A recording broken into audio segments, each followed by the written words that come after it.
দশমিকের ভাগ নিয়ে হাজির হয়েছি। যেমন আমরা দশমিকের ভাগগুলো অনেকে আমরা পারি না, কিন্তু আজকে শেখার চেষ্টা করবো দশমিকের ভাগ কিভাবে করা হয়।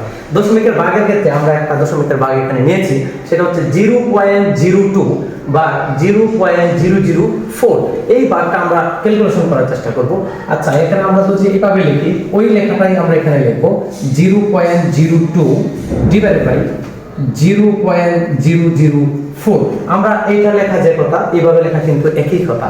সেই ক্ষেত্রে আমরা দশমিকের ভাগটা যদি আমরা এখানে করতে চাই, সেক্ষেত্রে আমাদের দশমিকের পরে কয় ডিজিট রয়েছে সেটা আমাকে দেখতে হবে। দশমিকের পরে এখানে রয়েছে 0.02, এখানে রয়েছে 0.004, এখানে রয়েছে তিনটি ডিজিট রয়েছে, এখানে দুটি ডিজিট রয়েছে। আমাদের ডিজিট মিল রাখতে হবে। যেমন এখানে যদি আমরা তিনটা ডিজিট তৈরি করতে চাই, সেক্ষেত্রে আমরা যে কাজটা করবো 0.0 আরেকটা 0 দিয়ে আমরা এখানে কিন্তু তিনটি ডিজিট, দশমিকের পরে তিনটি ডিজিট আমরা পূর্ণ করে নিলাম।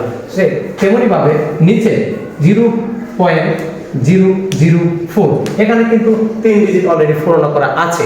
সেই ক্ষেত্রে আমাদের দশমিকের ভাগের ক্ষেত্রে যে জিনিসটা আমাদের লক্ষ্য রাখতে হবে, সেটা হচ্ছে 0.00 পরে বা দশমিকের পরে কয়টি ডিজিট রয়েছে। এখানে দুটি ডিজিট, আমি একটি শূন্য দিয়ে সেই ডিজিটটি পূরণ করে তিনটি ডিজিট তৈরি করলাম। তেমনি ভাবে নিচে 0.004 এখানে তিন ডিজিট রয়েছে। সেই ক্ষেত্রে আমরা যে কাজটা করব, এখন আমরা চিন্তা করব দশমিক নেই, দশমিক নাই এরকম একটা চিন্তা করব।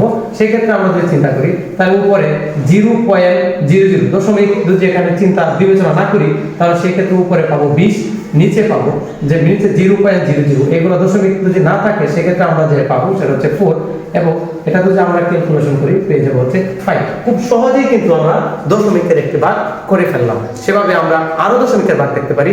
চলেন আরো কয়েকটা ভাগ আমরা দেখি। আরেকটি আমরা দশমিকের ভাগ দেখি। কিছুক্ষণ আগে আমরা একটা দশমিকের ভাগ দেখেছিলাম, এখন আমরা আরেকটা দশমিকের ভাগ দেখার চেষ্টা করি। এখানে 0.25 আর নিচে রয়েছে 0.05। এখানে কিন্তু খুব সহজেই ইজিলি এটা করা যাবে, কারণ হচ্ছে এখানে 0 এর পরে 0 এরপরে ডিজিট রয়েছে কিন্তু দুটি, এরপরে 0.05 এখানেও ডিজিট রয়েছে দুটি। সেই ক্ষেত্রে ডিজিটের সংখ্যা সমান থাকলে আমাদের কি আর চিন্তা করা লাগবে না, সেই ক্ষেত্রে কোনো কথাই নেই, আমরা শুধু দশমিকটা উঠিয়ে দিব। যেমন আমরা উপরে লিখতে পারবো 25 আর নিচে লিখতে পারবো শুধু 5। এরকম ক্যালকুলেশন করলে আমরা উত্তর পেয়ে যাব 5। এই ক্ষেত্রে এটা খুব সহজেই ডিজিট সমান থাকলে আমাদের কি উপরে ডিজিটের সংখ্যা সমান করার প্রয়োজন নেই। ডিজিট সংখ্যা সমান থাকলে আমরা খুব সহজেই এভাবে দশমিকের ভাগ করে ফেলব। এখন আমরা আরেকটি দশমিকের ভাগ দেখি, তাহলে কিন্তু আমাদের বিষয়টা ক্লিয়ার হয়ে যাবে। যেমন এর আগে আমরা দুইটা ক্যালকুলেশনের দুইটা দশমিকের ভাগ দেখেছিলাম, এখন আমরা আরেকটি দশমিকের ভাগ দেখছি। এখানে দশমিকের ভাগের ক্ষেত্রে আমি আবারও বলছি ডিজিট সংখ্যা সমান থাকতে হবে। আমরা উপরে যদি একটু লক্ষ্য করি, তো উপরে আমরা যেটা দেখতে পারবো যে এখানে ডিজিট রয়েছে একটি, এখানে একটি, দুটি, এখানে একটি, তিনটি। তো উপরে দশমিকের পরে ডিজিট সংখ্যা রয়েছে কিন্তু তিনটি। নিচেও আমি একটু দশমিকের পরে ডিজিট সংখ্যা দেখার চেষ্টা করবো। নিচের ডিজিট সংখ্যা যদি দেখি, তাহলে রয়েছে একটি, দুটি, তিনটি। তাহলে আমাদের কিন্তু ডিজিট সংখ্যা সমান। সেই ক্ষেত্রে আমাদের ভাগটা করা কি, দশমিকের ভাগ করা আমাদের জন্য সহজ হয়ে যাবে। যেমন উপরে আমাদের দেখুন তিনটা ডিজিট, নিচেও আমরা এরকম ভাবে দেখতে পারলাম তিনটা ডিজিট সমান রয়েছে। সেই ক্ষেত্রে ডিজিট সংখ্যা যেহেতু সমান, সেই ক্ষেত্রে আমাদের ক্যালকুলেশনটা করা একদম ইজি হয়ে যাবে। আমি ডিজিট সংখ্যা সমান, আমি দশমিক উঠিয়ে দিব, দশমিক নাই এরকম একটা চিন্তা করব। সেই ক্ষেত্রে আমি লিখতে পারবো 2 × 3 × 6, আর নিচে যেটা লিখতে পারবো 1 × 2 × হচ্ছে 3। সেই ক্ষেত্রে আমি এখানে যদি ক্যালকুলেশন করি 3 এবং 3 ক্যালকুলেশন করলাম, এবং 2 এবং 6 উভয় পক্ষে 2 দ্বারা ভাগ করি, সেই ক্ষেত্রে এখানে হয়ে যাবে 3, উত্তর হয়ে যাবে ইজিলি 6।